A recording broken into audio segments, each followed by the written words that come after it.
Hello बच्चों, कैसे हो? बढ़िया। आप बढ़िया तो मैं भी बढ़िया।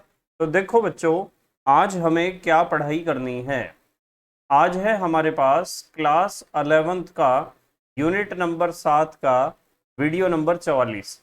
तो बेटे ये 7वीं यूनिट का 44वां वीडियो है और इसमें हम डिस्कस करेंगे साम्य अवस्था के NCERT के उदाहरण। तो हमें साम्य अवस्था के NCERT के उदाहरण तो हमने कर लिए थे। NCERT के अभ्यास को हम डिस्कस करेंगे और हमने NCERT की अभ्यास में अब तक कर लिए थे कुल 22 क्वेश्चन। और आज हम डिस्कस करेंगे क्वेश्चन नंबर 23 यानी 23वें क्वेश्चन से आज हम स्टार्ट करेंगे। ठीक है, तो हमें NCERT के अभ्यास प्रश्न डिस्कस करने हैं और हमारे पास सबसे पहला क्वेश्चन है क्वेश्चन नंबर 23 या प्रश्न संख्या 23। तो स्टार्ट करते हैं, 23वें क्वेश्चन को देखते हैं क्या है। ध्यान से देखो जरा 23वां क्वेश्चन क्या है। 23वें क्वेश्चन में कहा है 1127 केल्विन एवं एक वायुमंडलीय दाब पर CO तथा CO2 के गैसीय मिश्रण में साम्य अवस्था पर ठोस कार्बन में 90.55% भारात्मक CO है। यानी जो हमारे पास मिश्रण है, एक तो कार्बन मोनोऑक्साइड का है और एक कार्बन डाइऑक्साइड का है। दोनों के मिश्रण में कार्बन मोनोऑक्साइड कितना है? 90.55%। ध्यान रखना, ये चीज आपको ध्यान रखनी है कि 90.55% किसका दिया है इन्होंने परसेंटेज? कार्बन मोनोऑक्साइड CO का। फिर इन्होंने कहा C solid plus CO2 gaseous reversible 2CO gaseous. उपरोक्त ताप पर अभिक्रिया के लिए Kc के मान की गणना कीजिए। हमें Kc का मान बताना है और इन्होंने हमें दे क्या रखा है? इन्होंने एक तो हमें दे रखा है टेम्परेचर 1127 केल्विन, एक दे रखा है दाब, एक वायुमंडलीय दाब। ठीक है, इसकी जरूरत पड़ेगी हमें। और कार्बन मोनोऑक्साइड की CO की परसेंटेज दे रखी है 90.55%। किसकी परसेंटेज है? CO की। तो जो बचा हुआ है 100 में से इसे घटाओगे तो 100 में से घटाने पर जो भी बचेगा 9.45 बचेगा, वो किसकी परसेंटेज होगी? CO2 की परसेंटेज होगी। क्योंकि मिश्रण में दो चीज हैं, एक तो दो ही गैस हैं, एक तो कार्बन मोनोऑक्साइड और एक कार्बन डाइऑक्साइड, दो ही गैसें हैं। उनमें से कार्बन मोनोऑक्साइड की परसेंटेज तो ये दी इन्होंने, तो 100 में से इसे घटा लो, वो परसेंटेज आ जाएगी कार्बन डाइऑक्साइड की। ठीक है, और एक इन्होंने दिया है टेम्परेचर हमें 1127 केल्विन और कुल दाब दिया है एक वायुमंडल। तो स्टार्ट करते हैं क्वेश्चन, ध्यान से देखना जरा। हम क्या करेंगे, इन्होंने केसी पूछा है ना, केसी। तो केसी बताने के लिए हम क्या करेंगे, हमने एक तरफ तो लिख ली कार्बन मोनोऑक्साइड और एक तरफ हमने लिख ली कार्बन डाइऑक्साइड। इन दो गैसों का ही तो मिश्रण है। देखो जब आप क्वेश्चन को देखोगे तो आपको एक बात पता चलेगी कि इसमें जो समीकरण आपको दे रखी है ना, C plus CO2 reversible 2CO, इसमें एक तो ये गैस है CO2, ये गैस है, और एक है CO। बस ये दो ही तो गैस हैं और सवाल जो है इन दो के ऊपर ही चलेगा। अब देखो, एक तरफ तो हमने क्या लिख लिया, एक तरफ हमने लिख लिया CO और एक तरफ हमने लिख लिया CO2। CO का भार कितना है? भार जो है वो परसेंटेज के हिसाब से निकालना है और इन्होंने दिया था भारात्मक रूप से CO है 90.55%। तो हमने सोच लिया, हमने मान लिया कि पूरे मिश्रण जो है उसकी मात्रा है 100 ग्राम। पूरा मिश्रण का मतलब CO और CO2 का मिश्रण जो है उसका टोटल द्रव्यमान कितना है? 100 ग्राम है। ठीक है, तो इसलिए हमने CO का भार कितना मानना है? 100 में से 90.55 ग्राम, क्योंकि परसेंटेज हमेशा 100 में निकलती है और CO का परसेंटेज इन्होंने दे रखा था 90.55%। तो इसलिए हमने कार्बन मोनोऑक्साइड का भार मान लिया 90.55 ग्राम और इसे 100 में से जब आप घटाओगे तो आ जाएगा 9.45 ग्राम। ये आ गया CO2 का भार, क्योंकि मिश्रण में ये दो गैस ही थी। अणुभार अणुभार CO का कितना होता है, 28 होता है। अणुभार निकालना मैंने आपको सिखा रखा है कि आपको क्या करना है, कार्बन का परमाणु भार कितना होता है 12, ये लिख दिया 12, प्लस ऑक्सीजन का कितना होता है 16। तो इन्हें आप जब जोड़ोगे तो कितना आ जाएगा, 28 आ जाएगा, 6 और 2 8, और 1 और 1 2, तो ये आ गया 28। ठीक है, 28 ग्राम प्रति मोल। इसका मात्रक भी लिख सकते हो आप, यदि लिखना चाहो तो मात्रक लिख सकते हो। तो इसका भार 90.55 ग्राम, तो इसका कितना हो जाएगा CO2 का 9.45 ग्राम। अणुभार इसका 28 होता है, जोड़ के देख लोगे, और CO2 का अणुभार निकाल लोगे। कार्बन का कितना होता है 12, और 2 है ऑक्सीजन कितना होता है 16। तो जब इन्हें जोड़ोगे तो आ जाएगा 44 ग्राम। अणुभार इसका 44। वैसे आपको याद भी होना चाहिए। तो दोनों के तो निकाल लिए हमने भार परसेंटेज के आधार पर जो दे रखा था उन्होंने, और दोनों के निकाल लिए हमने अणुभार। अणुभार इसका 28 है, इसका 44 है। अब हम निकाल लेंगे दोनों के मोल। क्या निकाल लेंगे, मोल। आपको पता है मोल कैसे निकलते हैं, भार बटे अणुभार से। भार कितना था इसका 90.55, अणुभार था 28। इसके भी मोल निकाल लो, भार बटे अणुभार से 9.45 बटे 44। तो 90.55 को 28 से जब भाग करोगे तो आ जाएगा 3.234, यानी इसके मोल तो इतने आए, इसके मोल इतने आए। आप चाहो तो कुल मोल निकाल सकते हो दोनों को जोड़कर। ठीक है, यदि आप चाहो तो कुल मोलों की संख्या दोनों को जोड़कर निकाल सकते हो। अब आप क्या करोगे, जब आपके पास दोनों के मोल आ गए, बस यहां से सवाल आगे बढ़ेगा। दोनों के आपने मोल निकाल लिए, CO के भी और CO2 के भी। अब आप आंशिक दाब निकाल लोगे, प्रेशर ऑफ CO, यानी CO का आंशिक दाब बराबर CO का मोल प्रभाज। X का मतलब क्या होता है, X का मतलब होता है मोल प्रभाज। क्या होता है, मोल प्रभाज, या मोल फ्रैक्शन, या मोल भिन्न, या मोल अंश, बहुत सारे नाम होते हैं इसके। तो मोल प्रभाज निकालना है आपको, और कुल प्रेशर से गुणा करनी है। PT का मतलब टोटल प्रेशर एक वायुमंडल उन्होंने दे रखा था। इसी तरीके से आप आंशिक दाब निकाल लोगे CO2 का। CO2 का आंशिक दाब निकालने के लिए CO2 का मोल प्रभाज लिखो और गुणा करो कुल दाब से। तो जैसे कि मान लो हमें CO का निकालना है आंशिक दाब, प्रेशर ऑफ CO निकालना है। तो प्रेशर ऑफ CO निकालना है तो आप CO का मोल प्रभाज निकाल लोगे पहले। तो X का मतलब क्या होता है, मोल प्रभाज। तो मोल प्रभाज निकाल लोगे CO का। तो किसी भी घटक का मोल प्रभाज निकालना हो ना, तो उस घटक के मोल तो लिख लो ऊपर, और बटे में लिख लो कुल मोल, ऐसे निकल जाता है मोल प्रभाज। तो हमें CO का मोल प्रभाज निकालना है, तो CO के मोल तो हमने ऊपर लिख लिए, यही तो थे CO के मोल 3.234 लिख लिए, और बटे में कुल मोल लिख ले। तो कुल मोल लिखने के लिए हम क्या करेंगे, दिस प्लस दिस, CO के मोल प्लस CO2 के मोल, नीचे हमने जोड़ लिए। और कुल दाब मैंने आपको ऊपर बताया था कितना दे रखा है, एक वायुमंडल। तो इसे जब आप हल करोगे ना, इन दोनों को जोड़ के और इन दोनों से भाग करोगे, इनके योगफल से भाग करोगे 3.234 को, तो ये आ जाएगा 0.938। और कुल वायुमंडलीय दाब कितना था, एक वायुमंडल था। तो इसका मतलब CO का आंशिक दाब हमारे पास आ गया है 0.938 वायुमंडल या एटमॉस्फेयर।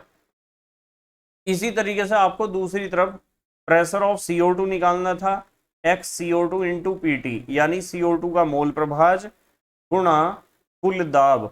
CO2 का मोल प्रभाज निकालना है तो CO2 के मोल तो लिखो ऊपर और बटे में लिखो कुल मोल। CO2 के मोल कितने थे 0.215, ऊपर लिख लिया। कुल मोल हमने दोनों के जोड़ लिए, 3.234 तो CO के थे और 0.215 थे CO2 के, दोनों को जोड़ लिए। और आपको सवाल में दिया गया था कि कुल दाब कितना है 1 ATM है। तो इसे हल करोगे तो ये आ जाएगा 0.062 और गुणा 1, तो ये आ जाएगा प्रेशर ऑफ CO2 बराबर 0.062 ATM। तो इसका मतलब हमने क्या काम करा है, हमने दोनों का आंशिक दाब निकाल लिया है, CO का भी और CO2 का भी, दोनों के हमने क्या निकाल लिए हैं, आंशिक दाब। अब देखो क्या करना है आपको, जब आपके पास दोनों के आंशिक दाब आ गए और आपने समीकरण लिख के देखी, क्या थी समीकरण, C plus CO2 reversible 2CO। इसमें यदि आपको केपी निकालना है, केपी तो सिर्फ गैस के आधार पर निकलेगा। केपी निकालना है तो प्रेशर ऑफ सीओ की घात 2, देखो सीओ के कितने मोल हैं, 2 मोल हैं, प्रेशर ऑफ सीओ की घात 2 upon pressure of CO2। CO2 का तो एक ही मोल है, और सॉलिड को तो लिखने की जरूरत ही नहीं, क्योंकि सॉलिड का तो कोई दाब ही नहीं होता इस तरह का जैसा गैस का दाब होता है। तो प्रेशर ऑफ सीओ का प्रेशर ये रहा आपका, ऊपर निकाल रखा हमने सीओ का प्रेशर, ये सीओ का प्रेशर ही तो है अभी निकालना। प्रेशर माने यहाँ आंशिक दाब है, पार्शियल प्रेशर। सीओ के प्रेशर की वैल्यू पुट करी, इसका स्क्वायर कर दिया क्योंकि यहाँ स्क्वायर हो रहा था ना, और अपॉन में आपने CO2 का प्रेशर लिख दिया। कैलकुलेट करोगे तो ये आ जाएगा 14.19। तो ये तो निकल के आया केपी, पर उन्होंने केपी तो पूछा ही नहीं था हमारे से, उन्होंने क्या पूछा था, केसी पूछा था, केसी। तो केसी बताने के लिए आपको मैंने फार्मूला सिखाया था पहले भी कई बार, ये फार्मूला सिखा रखा है ना आपको, ये वाला फार्मूला मैंने कई बार सिखा रखा है आपको कि इस फार्मूले को याद रखा करो, इस वाले को। वैसे तो केपी और केसी में संबंध का सूत्र भी ड्राइव करवाया था, तो हम इस फार्मूले को यूज करेंगे अब, और इस फार्मूले को यूज करेंगे। थोड़ा सा ऊपर उठाता हूँ, चलो देखो, हमें पता है कि ये फार्मूला बहुत इंपॉर्टेंट है, इसकी जरूरत पड़ती है बहुत ज्यादा इस वाले फार्मूले इसकी। के सी इज इक्वल टू के पी अपॉन आर टी की घात डेल्टा एन जी। तो के पी हमने निकाल रखा है, ये के पी तो है हमारे पास, ये के पी तो निकाल रहा है, इसकी वैल्यू हमने रख दी। आर की वैल्यू 0.0821, टेम्परेचर 1127 केल्विन दे रखा था ना इन्होंने सवाल में। अब यहाँ बच्चे अटकते हैं, डेल्टा एन जी कैसे निकलेगा सर। मैंने आपको पहले भी बताया था, डेल्टा एन जी जब भी निकालना हो आपको, डेल्टा एन जी, तो आप क्या करोगे, number of moles of product minus number of moles of reactants. ध्यान ये रखना है, सिर्फ गैसीय अवस्था वाले लेने हैं। जी लिख दिया ना, जी माने गैसीय। तो गैसीय अवस्था वाले जब आप लोगे, आपको प्रोडक्ट के मोलों की संख्या में से रिएक्टेंट के मोलों की संख्या घटानी है। अब देखो ध्यान से, यहां यूं बताओ, प्रोडक्ट के कितने मोल हैं, उत्पाद के कितने मोल हैं, 2, गैस गैस के तो 2 ही मोल हैं, और यहाँ गैस सिर्फ ये है, इसका कितना मोल है, 1 है, कुछ नहीं लिखा हुआ तो 1 है। तो आपको 2 में से 1 घटाना, इसलिए हमने यहाँ डेल्टा एन जी की जगह क्या किया है, 2 में से 1 ही घटाया है। देखो 2 में से 1 घटाया ना, और 2 में से 1 घटाया तो 1, तो इसका मतलब इसकी घात लिखनी ही नहीं, इन दोनों की गुणा करो, जो गुणनफल आएगा उससे भाग कर दो 14.19 को, आपका उत्तर आ जाएगा। ये आपका उत्तर आ गया। तो ये निकल के आया आपका के सी। क्या निकल के आया, के सी। तो इन्होंने के सी ही पूछा था हमारे से, क्या पूछा था, के सी पूछा था, हमने के सी निकाल दिया। ठीक है, अब आते हैं अगले क्वेश्चन पर। अब है हमारे पास क्वेश्चन नंबर 24, 24वां क्वेश्चन है। 24वां क्वेश्चन देखते हैं। 24वें क्वेश्चन में कहा है 298 केल्विन पर NO व O2 से NO2 बनती है। ठीक है, NO plus half O2 reversible NO2 ऐसे बनती है NO2 गैस। ध्यान रखना, इन्होंने एक तो दे रखा हमें टेम्परेचर 298 केल्विन, और एक रिएक्शन दे रखी। फिर इन्होंने कहा अभिक्रिया के लिए ए, सबसे पहले क्या बताओ, डेल्टा जी नॉट। ठीक है, एक तो इन्होंने कहा मानक गिब्स मुक्त ऊर्जा परिवर्तन बता दो कितना है, और बी में इन्होंने पूछा है साम्य स्थिरांक की गणना। बी में पूछा है साम्य स्थिरांक, पता है ना साम्य स्थिरांक, साम्य स्थिरांक का मतलब ये केसी पूछ रहे हमारे से। ठीक है, और इन्होंने कहा है जहां delta F G not NO2, यानी एफ का मतलब होता है फॉर्मेशन, ठीक है, निर्माण करना, बनाना, संभवन भी कह सकते हो आप इसे। Delta F G not NO2 के बनने में गिब्स मुक्त ऊर्जा परिवर्तन कितना होता है, 52 किलो जूल प्रति मोल। और delta F G not NO के बनने में कितना होता है, 87 किलो जूल प्रति मोल। और delta F G not O2 oxygen के बनने में कितना एनर्जी चेंज होता है, एंथैल्पी चेंज, सॉरी, गिब्स मुक्त ऊर्जा परिवर्तन कितना होता है, जी है ना, जी, 0 किलो जूल प्रति मोल। ठीक है, ये चीजें दे रखी, बहुत आसान सवाल है, घबराने की कोई आवश्यकता नहीं है। देखो कैसे होगा सवाल, देखो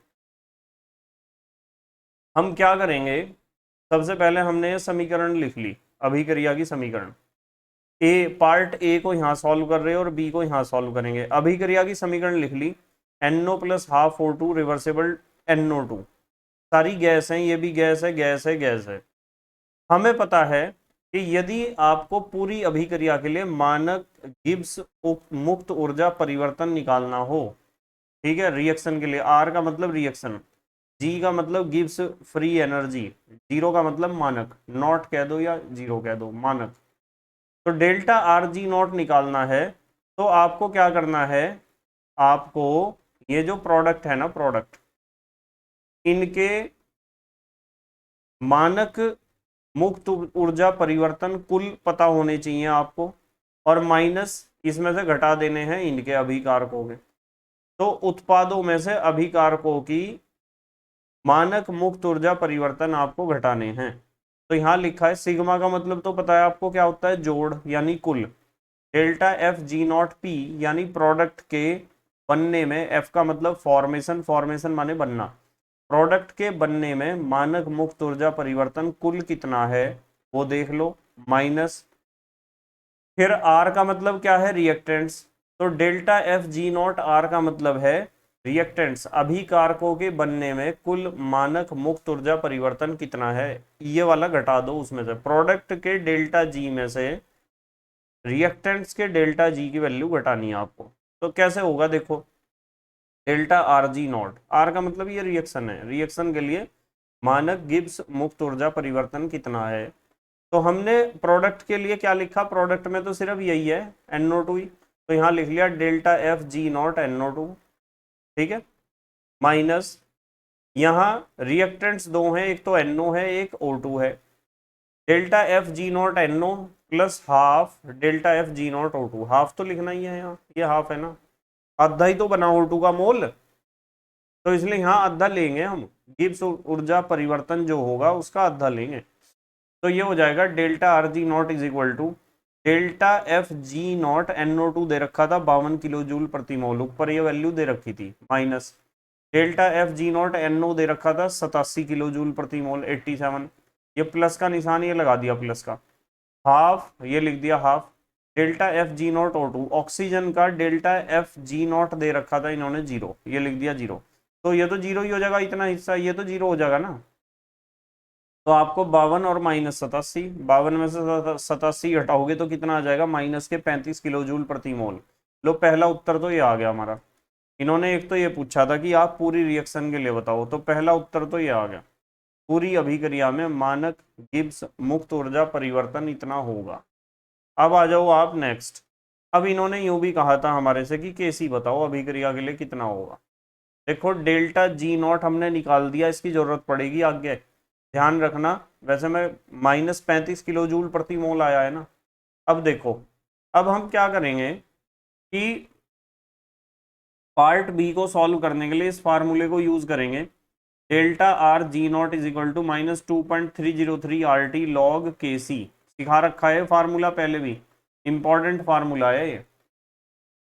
तो यहां से यदि मैं कहूं कि log KC का फार्मूला बनाते हैं, log KC का फार्मूला बनाना, तो डेल्टा G0 के नीचे क्या चला जाएगा, ये चला जाएगा -2.303 RT, चला गया नीचे लो।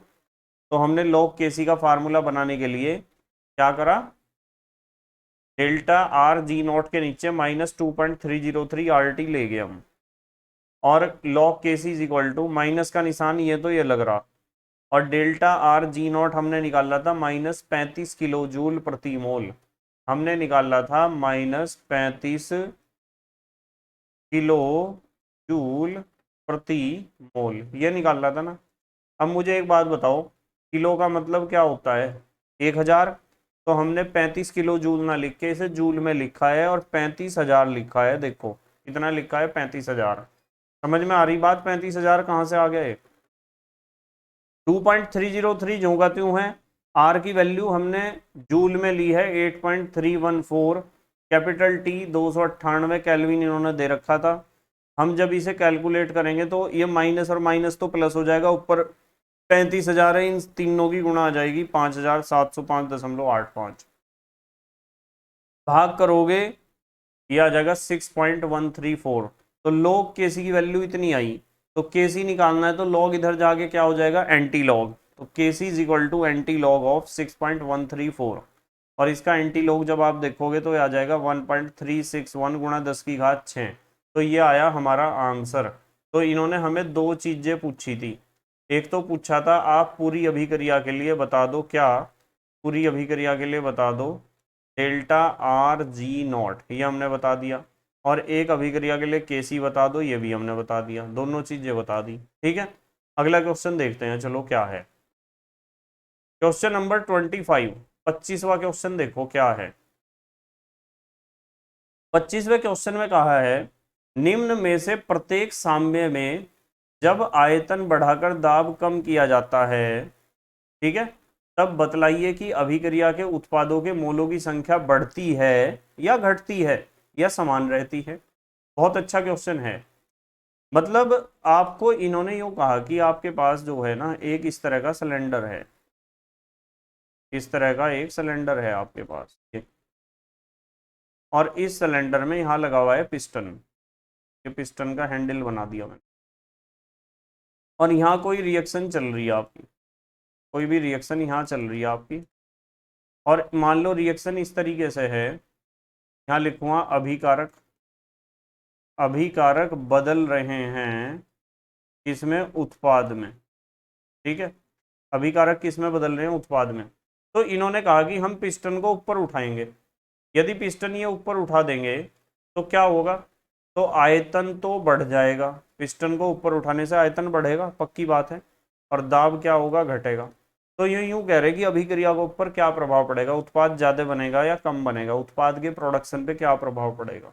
मुझे एक बात बताओ, जब आपने पिस्टन को ऊपर उठा दिया तो आयतन बढ़ गया, आयतन बढ़ गया तो अभिक्रिया उस दिशा में चलेगी, या अभिक्रिया का वेग उस दिशा में तेज हो जाएगा जिस दिशा में क्या हो रहा हो, अणुओं की संख्या बढ़ रही हो, जिस दिशा में गैस के अणुओं की संख्या बढ़ रही हो। तो आपको पता है आयतन घटने पर अभिक्रिया का वेग उस दिशा में बढ़ जाता है। लाशातेलिये के नियम की बात कर रहा मैं इस समय। यदि आप किसी अभिक्रिया पर दाब बढ़ाओगे तो उसका आयतन घटेगा। यदि मैं कहूं पिस्टन को यूं दबा दो तो पिस्टन नीचे आ जाएगा, तो क्या होगा, दाब बढ़ाने से आयतन क्या होगा, घटेगा। और आयतन जब घटता है तो अभिक्रिया का वेग उस दिशा में बढ़ता है जिस दिशा में अणुओं की संख्या या कणों की संख्या घट रही हो। पर उसका उल्टा हो रहा है यहाँ तो आपने पिस्टन को ऊपर उठा के आयतन को बढ़ाया, आयतन को बढ़ाया तो इसका मतलब दाब को घटाया, और दाब को घटा रहे तो दाब बढ़ाने पर अभिक्रिया का वेग उस दिशा में बढ़ता है जिस दिशा में कणों की संख्या घटती हो, और दाब घटाने पर अभिक्रिया का वेग उस दिशा में बढ़ेगा जिस दिशा में कणों की संख्या बढ़ती हो। ध्यान से सुन लो, अभिक्रिया का वेग उस दिशा में बढ़ेगा जिस दिशा में कणों की संख्या क्या होगी, घटेगी, जिस दिशा में कणों की संख्या घटेगी यदि दाब बढ़ाओगे, और यदि दाब घटाओगे तो अभिक्रिया का वेग उस दिशा में बढ़ेगा जिस दिशा में कणों की संख्या बढ़ेगी। ठीक है, एक बार दोबारा समझा दूं, चलो इस चीज को, कभी आप कंफ्यूज होते रहो। देखो ध्यान से समझ लेना बिल्कुल। हमारे पास, हमें पता है कि नॉर्मली एक बात मैंने आपको सिखाई थी, एक बात ये सिखाई थी कि यदि आपने किसी साम्य अवस्था पर अभिक्रिया की दाब बढ़ा दिया तो वेग किस दिशा में बढ़ता है, वेग उस दिशा में बढ़ता है जिस दिशा में कण क्या होते हैं, कण या कणों की संख्या घटती है। ये बात सिखा रखी ना कि दाब बढ़ने पर वेग उस दिशा में बढ़ता है जिस दिशा में कणों की संख्या घटती है।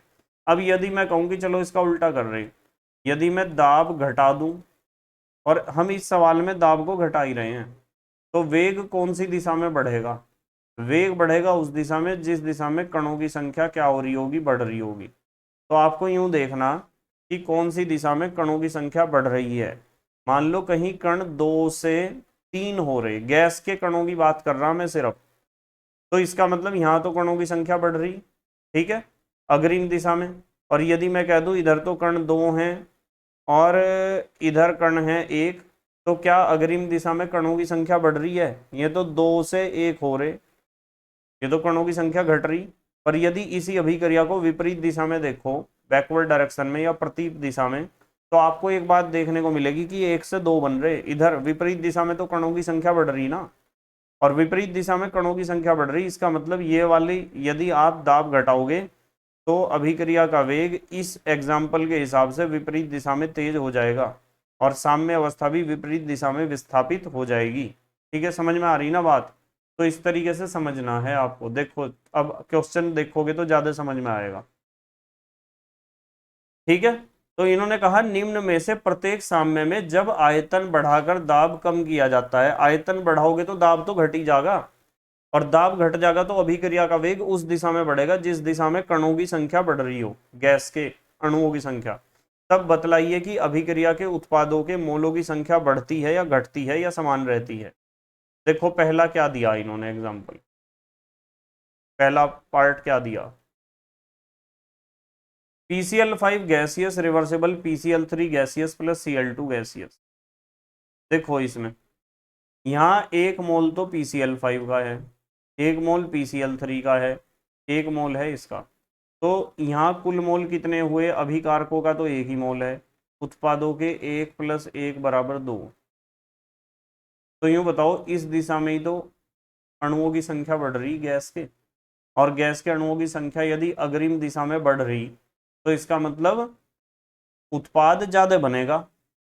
इन्होंने यूं ही तो पूछा कि उत्पाद की मोलों की संख्या बढ़ेगी या घटेगी या अपरिवर्तित रहेगी, यही तो पूछा। तो देखियो जरा, देखो जरा क्या लिखा हुआ है यहाँ, पहले का उत्तर। पहले के उत्तर पढ़ने से पहले मैंने 2-3 लाइनें और लिखी हैं। देखो, ला शातेलिय नियम के अनुसार आयतन बढ़ाने पर गैसीय अभिक्रिया का वेग उस दिशा में बढ़ता है जिस दिशा में गैस के अणुओं की संख्या बढ़ती है, यही तो बता रहा था मैं जब से। अतः उत्पादों के मोलों की संख्या ए में बढ़ेगी। ए में क्यों बढ़ेगी उत्पाद के मोलों की संख्या, क्योंकि जब आप ए का आयतन बढ़ाओगे, दाब घटाओगे, तो अभिक्रिया का वेग उस दिशा में बढ़ेगा जिस दिशा में कणों की संख्या बढ़ रही है। कणों की संख्या इधर 1 है, इधर 2 है, तो अभिक्रिया का वेग अग्रिम दिशा में बढ़ेगा, और अग्रिम दिशा में बढ़ेगा तो उत्पाद ज्यादा बनेगा, तो उत्पाद के मोलों की संख्या बढ़ेगी। तो यहाँ ए में हमने लिखा बढ़ती है, उत्पाद के मोलों की संख्या क्या होती है, बढ़ती है। कौन से पार्ट में, पहले पार्ट में। अब देखते हैं दूसरा पार्ट क्या है, दूसरे को देख लो ध्यान से। ये तो गैस नहीं है, इसके बारे में तो बात ही नहीं करनी। 1 मोल तो इधर है और यहाँ तो है ही नहीं, तो इधर तो 1 मोल है और इधर 0 मोल है। तो बताइए इस दिशा में ही तो बढ़ेगी मोलों की संख्या, कणों की संख्या तो इस दिशा में बढ़ेगी, 0 से 1 हो रहा। तो यदि इस रिएक्शन में आप क्या करोगे, आयतन बढ़ाओगे अर्थात दाब घटाओगे, तो अभिक्रिया का वेग विपरीत दिशा में तेज हो जाएगा, और विपरीत दिशा में तेज होगा तो इसका मतलब जो उत्पाद है उसके मोलों की संख्या घटेगी, क्योंकि अभिक्रिया का वेग कौन सी दिशा में तेज हो जाएगा, विपरीत दिशा में। ठीक है, तो हमने यहाँ क्या लिखा है दूसरे के उत्तर में, देखो बी का उत्तर कहाँ है, ये रहा नीचे है, यहाँ देखो बी के उत्तर में लिखा घटती है। उत्पाद के मोलों की संख्या क्या होती है, घटती है। हमें उत्पादों के मोलों की संख्या बतानी है, कहाँ बढ़ेगी कहाँ घटेगी, आयतन बढ़ाने से या दाब घटाने से। अब इसके बाद देखते हैं पार्ट नंबर सी पार्ट देखो ध्यान से क्या है इसमें। ये तो सॉलिड है, इसके बारे में बात नहीं करनी। 4 मोल तो इसके हैं भाई, और यहाँ ये सॉलिड है और 4 ही मोल इसके हैं भाई, ये तो बराबर है मोल। इधर भी 4 हैं और इधर भी 4 हैं। रिएक्शन चाहे यूं चला लो या यूं चला लो, गैस के मोलों की संख्या में तो कोई परिवर्तन आ ही नहीं रहा, और जब गैस के मोलों की संख्या में कोई परिवर्तन नहीं है तो आयतन बढ़ाने से या दाब घटाने से अभिक्रिया के वेग पर या साम्य अवस्था पर कोई प्रभाव नहीं पड़ेगा, इसलिए मोलों की संख्या, उत्पाद के मोलों की संख्या पर भी कोई प्रभाव नहीं पड़ेगा। इसलिए हमने यहाँ सी के उत्तर में लिखा है अपरिवर्तित रहती है, उत्पाद के मोलों की संख्या क्या रहती है, अपरिवर्तित रहती है। क्लियर बात? चलो अगला क्वेश्चन देखते हैं अब क्या है, क्वेश्चन नंबर 26। 26वें क्वेश्चन में कहा है निम्न में से दाब बढ़ाने पर कौन कौन सी अभिक्रिया प्रभावित होंगी, वह कौन सी दिशा में गतिमान होंगी। आपको सबको पता है कि यदि आप किसी अभिक्रिया की, उत्क्रमणीय अभिक्रिया की साम्य अवस्था पर दाब को बढ़ा देते हो तो दाब बढ़ाने से अभिक्रिया का वेग उस दिशा में बढ़ता है जिस दिशा में गैस के कणों की संख्या घट रही हो। बिल्कुल इस बात को ध्यान रखो। मान लो आपके पास कोई उत्क्रमणीय अभिक्रिया है, यानी रिवर्सेबल रिएक्शन है। रिवर्सेबल रिएक्शन उसे कहते हैं जो दोनों डायरेक्शन में प्रोसीड करती है, समान परिस्थितियों में अग्रिम और विपरीत दिशा में चलती है। और उसकी साम्य अवस्था पे आपने क्या काम करा, दाब बढ़ा दिया, यानी पिस्टन को दबा दिया ऊपर से। तो पिस्टन को दबाने से जगह कम हो जाएगी, दाब बढ़ेगा, जगह कम हो जाएगी।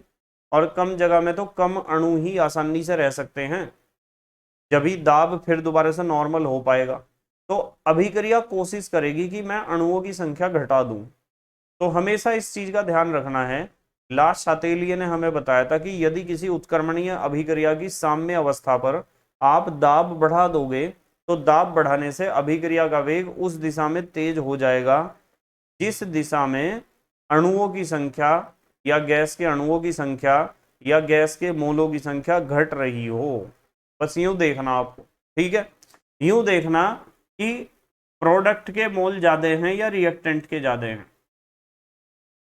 जिसके मोल ज्यादा हैं उधर से अभिक्रिया उस तरफ चलेगी जिसके मोल कम हैं, ठीक है। मोल कह दो या कणों की संख्या कह दो, एक ही बात है। देखो देखो जरा, पहला दे रखा है COCl2 gaseous reversible CO gaseous plus Cl2 gaseous. इसमें देखो भाई प्रोडक्ट के मोल कितने हैं, 1 प्लस 1 2, 2 मोल तो प्रोडक्ट के हैं, प्रोडक्ट माने उत्पाद। और COCl2 रिएक्टेंट का तो एक ही मोल है। इसका मतलब इधर 1 मोल है और इधर 2 मोल हैं। तो मोलों की संख्या इधर कोई तो घट रही, इधर को घट रही, तो अभिक्रिया विपरीत दिशा में तेज हो जाएगी, यानी कुल रिजल्टेंट रिएक्शन जो है वो बैकवर्ड डायरेक्शन में होगी। बैकवर्ड कह दो, विपरीत कह दो, प्रतीप कह दो, एक ही बात है। तो जिधर को मोल कम है, मोलों की संख्या घट रही है, उधर को स्पीड बढ़ेगा। यहां पता चल रहा है हमें COCl2 gaseous reversible CO gaseous plus Cl2 gaseous में कि number of moles of product के मोल कितने आए थे, 1 और 1 2, ज्यादा हैं या बड़े हैं number of moles of reactants से। रिएक्टेंट्स के मोलों की संख्या 1 थी, इनकी 2 थी। तो इसका मतलब बैकवर्ड डायरेक्शन में मोलों की संख्या 2 से 1 हो रही है, घट रही है। इसलिए अभिक्रिया प्रतीप दिशा में अग्रसर होगी। रिएक्शन क्या होगी, बैकवर्ड डायरेक्शन में चलेगी, बैकवर्ड डायरेक्शन में रिजल्टेंट चलेगी तो दोनों में ही, पर बैकवर्ड डायरेक्शन में उसका जो परिणामी होगा वो विपरीत दिशा में ही होगा, यानी विपरीत में तेज और अग्रिम में धीमी। Second, CH4 gaseous plus 2H2 gaseous reversible CH2 gaseous plus 2H2S gaseous. सारे गैस ही हैं भाई, 1 मोल तो इसका है और 2 मोल इसके हैं, कितने हो गए 3, ये तो हुए 3। रिएक्टेंट्स के मोल तो हुए 3 और प्रोडक्ट के मोल देखना 2 और 1 ये है, 3 ही इसके हैं भाई। जब दोनों तरफ मोलों की संख्या बराबर है तो कोई प्रभाव पड़ेगा ही नहीं अभिक्रिया पे।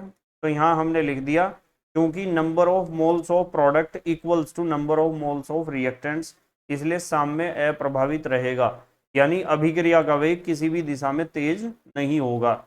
उसके बाद देख लो पार्ट नंबर थर्ड पार्ट देखो क्या है। CO2 gaseous plus carbon solid reversible 2CO gaseous. यहाँ तो लग रहा कुछ अंतर भाई, इसके बारे में ना देखियो। यहाँ देखो 1 मोल है सिर्फ गैस का और यहाँ गैस के 2 मोल हैं, यहाँ 2 हैं, यहाँ 1 है, तो घट तो रहा है इधर को। आपको बताया प्रोडक्ट के मोलों की संख्या ज्यादा है रिएक्टेंट के मोलों की संख्या से, ठीक है। इसलिए मोलों की संख्या इस दिशा में विपरीत दिशा में घट रही, तो अभिक्रिया का वेग विपरीत दिशा में ही तेज होगा। तो हमने इसलिए यहाँ उत्तर में क्या लिखा है, चूंकि number of moles of product is greater than number of moles of reactants, ठीक है, इसलिए अभिक्रिया विपरीत दिशा में अग्रसर होगी। विपरीत दिशा में अग्रसर होगी का मतलब कि टोटल रिएक्शन बैकवर्ड डायरेक्शन में प्रोसीड करेगी, ठीक है, परिणामी अभिक्रिया विपरीत दिशा में चलेगी। अब यहाँ आ जाओ, देखो कितने मोल हैं, 2 तो ये हैं और 1 ये है, 3 मोल आए भाई, गैस है ना दोनों, हाँ ये भी गैस है ये भी गैस है, 3 मोल आए रिएक्टेंट्स के और इसका तो 1 ही मोल है, 1 मोल आया प्रोडक्ट का, तो प्रोडक्ट का 1 मोल रिएक्टेंट के 3, तो मोलों की संख्या तो इधर को घट रही, इसका मतलब अभिक्रिया का वेग अग्रिम दिशा में तेज होगा।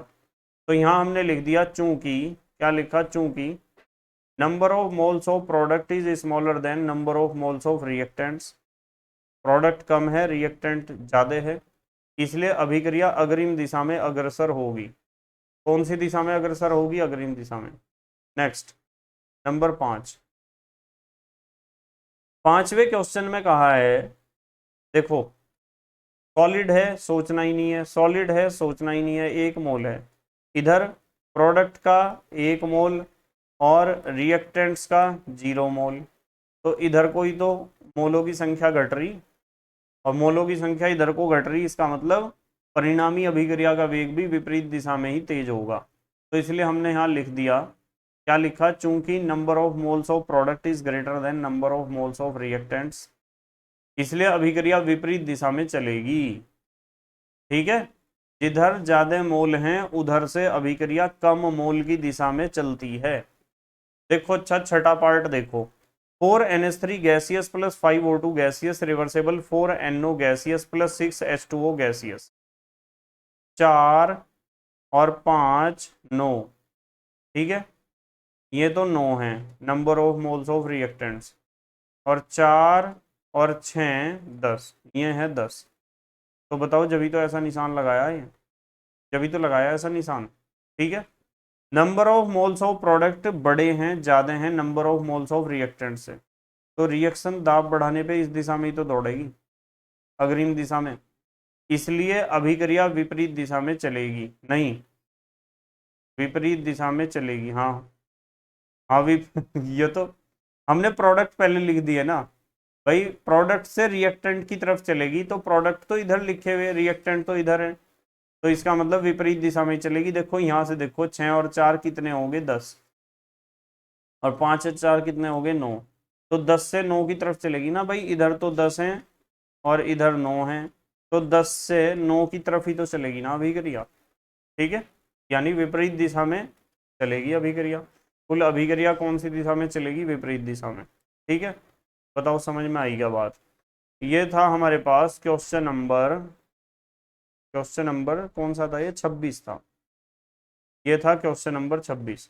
तो हमने अपनी एनसीईआरटी के साम्य अवस्था वाली एक्सरसाइज के 26 क्वेश्चन कंप्लीट कर लिए हैं।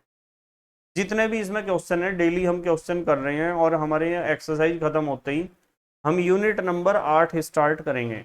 पर हम एनसीईआरटी के किसी भी सवाल को नहीं छोड़ेंगे, क्योंकि आपको पता है कि एनसीईआरटी के उदाहरण, पाठ्यनिहित प्रश्न और अभ्यास प्रश्न कितने इंपॉर्टेंट होते हैं। एग्जाम में यही क्वेश्चन पूछे जाते हैं सबसे ज़्यादा, और बच्चे इधर उधर से पता नहीं क्या क्या पढ़ते रहते हैं। ठीक है, तो thank you very much for watching this video. Okay, bye.